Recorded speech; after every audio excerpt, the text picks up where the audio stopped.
ಆತ್ಮೀಯ ವೀಕ್ಷಕರೇ, Patil news alert ಸುದ್ದಿವಾಹಿನಿಗೆ ಆತ್ಮೀಯ ಸ್ವಾಗತ ಸುಸ್ವಾಗತ. ಎಲ್ಲರಿಗೂ ನಮಸ್ಕಾರ. ಇಂದು ಆಲಾಪುರ ಗ್ರಾಮ ಪಂಚಾಯತಿ ವ್ಯಾಪ್ತಿಯಲ್ಲಿ ಒಳಪಡತಕ್ಕಂಥ ಜನಾಪುರದ ಕೂಲಿ ಕಾರ್ಮಿಕರಿಗೆ ರಾಷ್ಟ್ರೀಯ ಉದ್ಯೋಗ ಖಾತ್ರಿ ಯೋಜನೆಯಲ್ಲಿ ಆಲಾಪುರದ ಸರ್ಕಾರಿ ಪ್ರೌಢಶಾಲೆಯ ಪಕ್ಕದಲ್ಲಿ ಕೆರೆ ಕೆಲಸ ಆರಂಭವಾಯಿತು. ಇಂದು ಆರಂಭವಾದ ಉದ್ಯೋಗ ಖಾತ್ರಿ ಕೆಲಸ ಆರಂಭಕ್ಕಿಂತ ಮುಂಚೆ ಆಲಾಪುರ ಗ್ರಾಮ ಪಂಚಾಯತಿಯ ಕಾಯಕ ಮಿತ್ರ ಶ್ರೀಧರಿ ಅವರು ಮುಂಬರ್ತಕ್ಕಂಥ ಲೋಕಸಭಾ ಚುನಾವಣೆ ಅಂಗವಾಗಿ ಪ್ರತಿಯೊಬ್ಬರು ಕಡ್ಡಾಯವಾಗಿ ಮತದಾನ ಮಾಡಿ ಆ ಒಂದು ಚುನಾವಣೆಯನ್ನು ನಾವೆಲ್ಲರೂ ಯಶಸ್ವಿಯಾಗಿ ಚುನಾವಣೆಯ ಮಹತ್ವವನ್ನು ತಿಳಿಸಿಕೊಟ್ಟರು.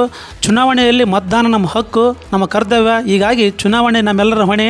ದೇಶವನ್ನು ಬಲಪಡಿಸ್ತಕ್ಕಂಥ, ಪ್ರಜಾಪ್ರಭುತ್ವವನ್ನು ಉಳಿಸ್ತಕ್ಕಂಥ, ಪ್ರಜಾಪ್ರಭುತ್ವವನ್ನು ಗಟ್ಟಿ ಮಾಡ್ತಕ್ಕಂಥ ಶಕ್ತಿ ಪ್ರತಿಯೊಬ್ಬ ಭಾರತೀಯರಲ್ಲಿದೆ. ಹೀಗಾಗಿ ಪ್ರತಿಯೊಬ್ಬ ಭಾರತೀಯನು ಕೂಡ ಚುನಾವಣೆಯಲ್ಲೇ ನಿಷ್ಪಕ್ಷಪಾತವಾಗಿ ನಾವೆಲ್ಲರೂ ಆ ಒಂದು ಚುನಾವಣೆಯಲ್ಲಿ ಕಡ್ಡಾಯವಾಗಿ ಮತದಾನ ಮಾಡಿ ಭಾರತೀಯ ಪ್ರಜಾಪ್ರಭುತ್ವವನ್ನು ನಾವೆಲ್ಲರೂ ಎತ್ತಿ ಹಿಡಿಯೋಣ ಅಂತಕ್ಕಂಥ ಮಾತನ್ನು ಗ್ರಾಮ ಪಂಚಾಯತಿಯ ಕಾಯಕ ಮಿತ್ರ ಶ್ರೀಧರಿ ಅವರು ಈ ಒಂದು ಉದ್ಯೋಗ ಖಾತ್ರಿ ಕೆಲಸಕ್ಕೆ ಬಂದಿರತಕ್ಕಂಥ ನೂರಾರು ಕಾರ್ಮಿಕರಿಗೆ ಒಂದು ಮಾರ್ಗದರ್ಶನವನ್ನು ಕೊಟ್ಟರು. ಈ ಸಂದರ್ಭದಲ್ಲಿ ಗ್ರಾಮ ಪಂಚಾಯತ್ ಸಿಬ್ಬಂದಿಗಳು ಮತ್ತು ಜನಾಪುರ ಗ್ರಾಮದ ಮೇಟಿಗಳಾದ ಹೇಮಂತರಾಜ್, ಬಸವರಾಜ್, ಜಗದೀಶ್ ಹಾಗೂ ನೂರಾರು ಕೂಲಿ ಕಾರ್ಮಿಕರು ಉಪಸ್ಥಿತರಿದ್ದರು.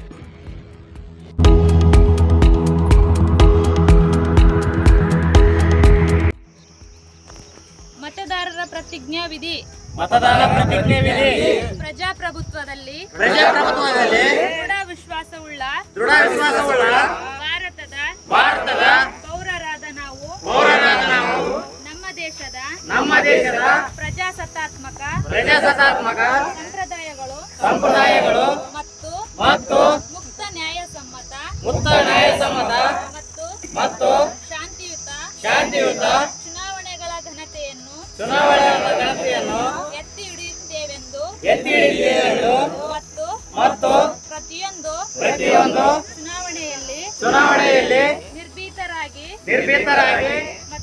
ಮತ್ತು ಧರ್ಮ ಜನಾಂಗ ಜಾತಿ ಮತ ಭಾಷೆ ಅಥವಾ ಯಾವುದೇ ಪ್ರೇರಣೆಗಳ ದಾಕ್ಷಿಣ್ಯಗಳಿಂದ ಪ್ರಭಾವಿತರಾಗದೆ ಮತ ಚಲಾಯಿಸುತ್ತೇವೆಂದು ಈ ಮೂಲಕ ಪ್ರತಿಜ್ಞೆ ಸ್ವೀಕರಿಸುತ್ತೇವೆ.